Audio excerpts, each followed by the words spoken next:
Dari sekian banyak musuh Islam di masa-masa awal, ada satu nama yang diabadikan dalam Al-Quran, lengkap dengan kutukan abadi. Bukan Abu Jahal, bukan juga Umayyah bin Khalaf, tapi Abu Lahab. Nah, ini pertanyaan besarnya. Kenapa cuma dia? Dan yang lebih luar biasa lagi, vonis neraka ini turun saat orangnya masih hidup.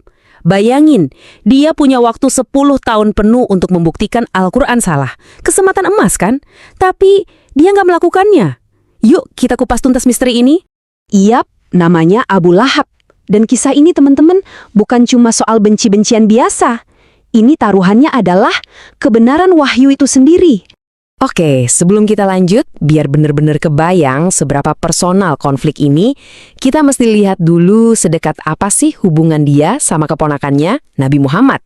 Ini bukan sekedar musuh politik loh, ini drama keluarga level paling puncak. Coba deh lihat kontrasnya. Gila kan? Di satu sisi dia itu keluarga inti, deket banget. Harusnya jadi garda terdepan yang ngelindungin, malah jadi musuh nomor 1. Bener-bener berbalik 180 derajat. Biar lebih kebayang lagi nih kedekatannya. Mereka itu bukan cuma paman dan keponakan.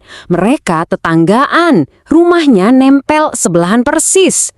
Pasti ketemu tiap hari kan? Dan bukan cuma itu, mereka juga besanan. 2 putri Nabi menikah sama 2 putranya Abu Lahab. Jadi ada ikatan darah, ikatan tetangga, plus ikatan pernikahan. Lengkap banget. Terus kenapa dia jadi musuh bebuyutan? Nah, para sejarawan Islam tuh sepakat, ini bukan karena dia ngerasa Muhammad bohong. Justru dia kenal banget keponakannya itu jujur. Masalahnya ada di tempat lain. Gengsi, sombong, iri, dan yang paling utama, takut banget kehilangan status sosialnya sebagai petinggi Quraisy. Buat dia, jabatan dan kehormatan itu segalanya. Nah, sekarang kita sampai di momen puncaknya. Momen yang mengubah segalanya. Sebuah konfrontasi publik yang langsung direspons dari langit. Coba bayangin kita ada di sana. Lokasinya Bukit Safa. Nabi Muhammad mengumpulkan semua kaumnya. Tapi beliau nggak langsung to the point. Beliau mulai dengan satu pertanyaan cerdas untuk mengetes reputasinya. Reputasi puluhan tahun sebagai Al-Amin, si terpercaya. Dan apa jawaban mereka? Serempak, tanpa ragu sedikit pun mereka jawab, "Iya, kami percaya." Semua yang ada di situ jadi saksi kalau beliau orang jujur.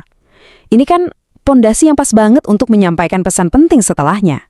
Tapi pas momennya lagi pas banget sebelum Nabi melanjutkan, pamannya sendiri, si Abu Lahab ini tiba-tiba meledak. Dia teriak, memotong pembicaraan, dan menghina kepanakannya di depan umum. Momen yang harusnya penting itu langsung rusak oleh omongan pedas dari keluarganya sendiri. Dan persis saat itu juga datang jawaban. Bukan dari Nabi Muhammad, tapi langsung dari langit. Wahyu turun saat itu juga, isinya seolah membalas ucapan Abu Lahab, tapi dengan konsekuensi yang abadi. Ayat ini menjadi ayat pertama surah baru di Al-Quran. Sebuah vonis final yang diumumkan pas orangnya masih ada di situ. Luar biasa. Amarah Abu Lahab di Bukit Safa itu ternyata bukan cuma emosi sesaat.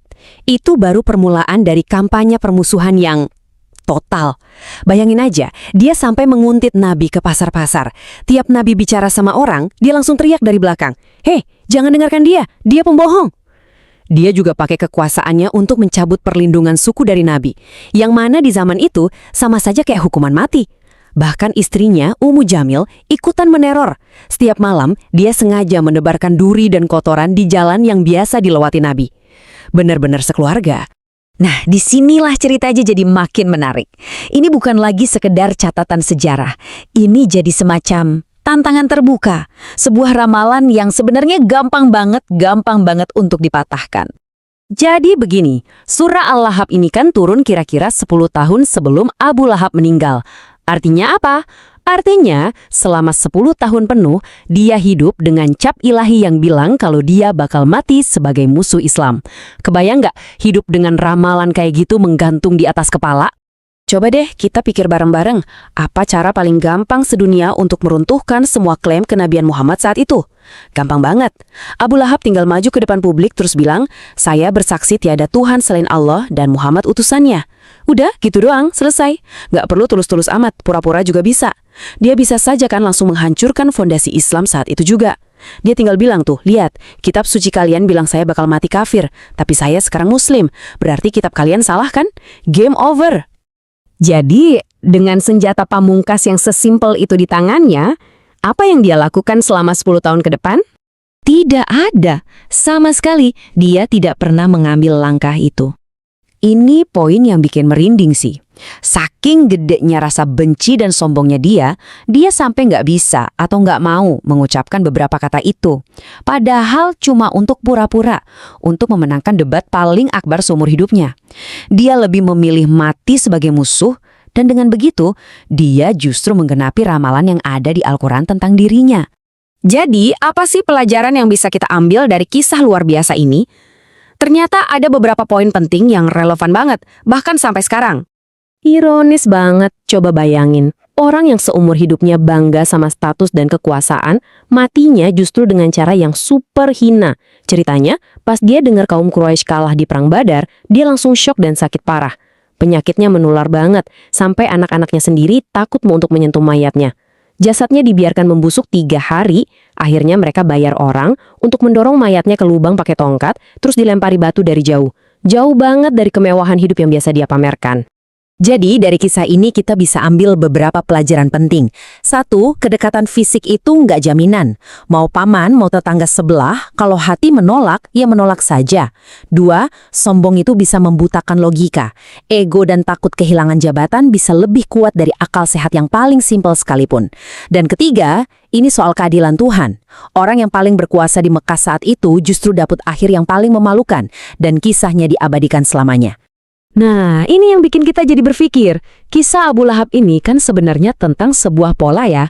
Pola di mana seseorang tahu sesuatu itu benar, tapi tetap saja ditolak mentah-mentah cuma karena gengsi, kepentingan pribadi, atau tekanan lingkungan. Jadi pertanyaannya sekarang bukan lagi siapa Abu Lahab, tapi apa itu pola Abu Lahab? Dan yang lebih penting lagi, di mana kita melihat pola-pola seperti ini di zaman kita sekarang, saat kebenaran yang sudah jelas di depan mata ditolak demi mempertahankan keadaan yang ada.